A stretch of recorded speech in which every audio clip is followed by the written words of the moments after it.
So there's always the childhood dream, but it's not until later where I realized, hey, that childhood dream and my interests professionally kind of align, and then it became a professional ambition. And so that's going to the Air Force Academy, getting involved in astronautical engineering, designing satellites and rockets, and then getting involved in flight test and working in one of these tight-knit teams that's taking something really technically challenging and then going out there and doing something that hadn't been done before, and that's space flight. We have liftoff of Nick Hague, Christina Cook, and Alexei Ovchinin, now on their way to the International Space Station. Everything looking good so far. The vehicle itself is now traveling at more than 1,000 miles per hour. When I float over to the cupola, it's just such an amazing view that you can see. And when you look down on the Earth, kind of just, it's coasting by. It's like this slow rumble that you hear. You can kind of feel yourself in the movie, and the Earth is just going by underneath. And so it's crystal clear. And then after 45 minutes, it goes dark. Your eyes start to open up and you see all of these stars. And so then the difference between the last mission and this mission is in that nighttime sky. As we get ready toward the very end of those 45 minutes, as we start to come toward the horizon and the sun is coming up over the other side, the sun will glint off other satellites in front of me.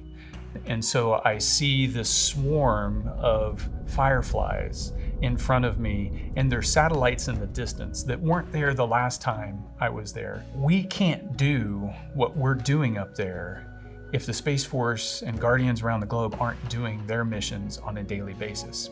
We move the station routinely to dodge things that we're tracking up there, to move it out of the way, to keep us safe.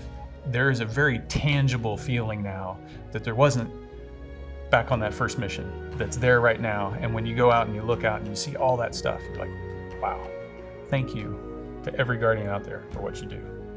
Traveling 141 degrees, 8 knots, max capability 8 knots. Human spaceflight is going to depend, whether it's LEO or as we go back to the moon or onto Mars, is going to depend on the stability that the Space Force is able to bring to the domain. Next up is Crew-9 Commander Nick Hague. Crew-9 now aboard the International Space Station. The things that motivate us are all at the core pretty similar. We're trying to provide for our loved ones. We're trying to, do something good for the betterment of humanity. We're up there doing science experiments so we can learn more, so it'll help people on the ground.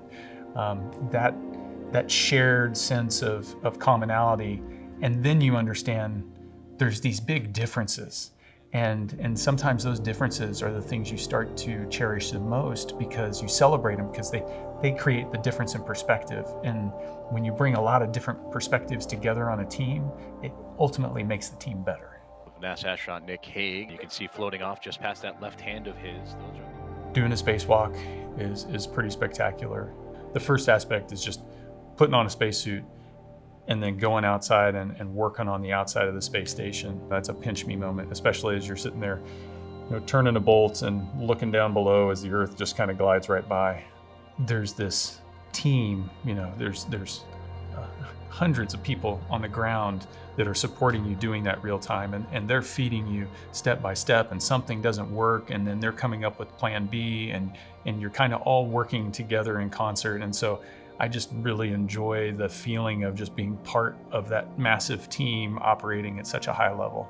Well, I got to say, it's my first time, so the excitement's going to start as soon as the engines light on the launch pad and getting to experience the liftoff of the Soyuz MS-10. Emergency, the failure of the booster.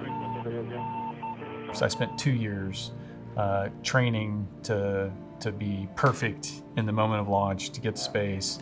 And really getting there is the first 8 minutes, and then you've got this whole 6-month mission that happens afterwards, and a lot of your training is focused on that as well. You've been working your whole life for this moment, right? It's all built up to this, and then you're off. Nick Hague's first. We're stepping through everything we need to step through, and then we're about 2 minutes into the flight, and then you hear these ka-chunk, ka-chunk, and that's the pyros essentially pushing these large external tanks away, And then, that's when simultaneously there's a red light yelling at us with an alarm, and another light that says there's a rocket failure, and we're being shaken side to side, and there's these two kind of bang bang, which are solid rocket motors that fired off to pull us away. For the person in the seat, there's a lot of stress and the pressure's on, and you go through something like that. But it's happening to you, and you're a little bit in control of what's going on, and you're getting all the information right away. For the family sitting at the side, watching it all go down, they aren't getting information right away. They're getting conflicting information because there's always a little bit of what is true and what's not. And so I think it's 10 times harder to be a family member watching somebody that launch into space than it is to actually go yourself. That they are in good condition. There's the technical foundation, but there's so many opportunities along the way as you're going through your military career to work on the soft skills. How do you work with people? What are the things that you're good at, and identifying the things that you're not good at, and then trying to improve those? How do I join a team, identify what that team needs, and then become that? If you've got this passion for exploration, if you've got this idea of how your passion aligns with the exploration of space, and this is something that you want to do, then go for it. There's room for everybody. You got to work hard. You got to never give up. You got to be willing to ask for help, because you're going to need it along the way. Trust me, I did. The piece of advice I offer anybody is that there is no path to get there. You need to do the things that motivate you, that you're passionate about, and then continue to try to pursue that dream on the side. Because people come to me all the time and like, what do I need to do? Well, the answer for me is completely different than the answer for someone else. If I step all the way back to when I was a lieutenant, if I had mapped out exactly what was going to happen to lead to this point, I would have been so wrong. And I would have chosen things that would have taken me off that path, and I wouldn't have ended up being able to make it happen. If there is one thing that I can convey to all Guardians, is just my deep sense of appreciation. I got the chance to be a recipient of all of their support. I put my life in their hands in many respects, and trusted them to take care of me while I was up there. And so just thank you.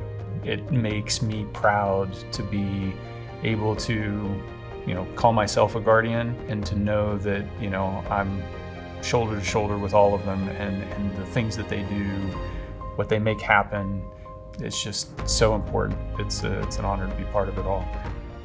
Semper Supra.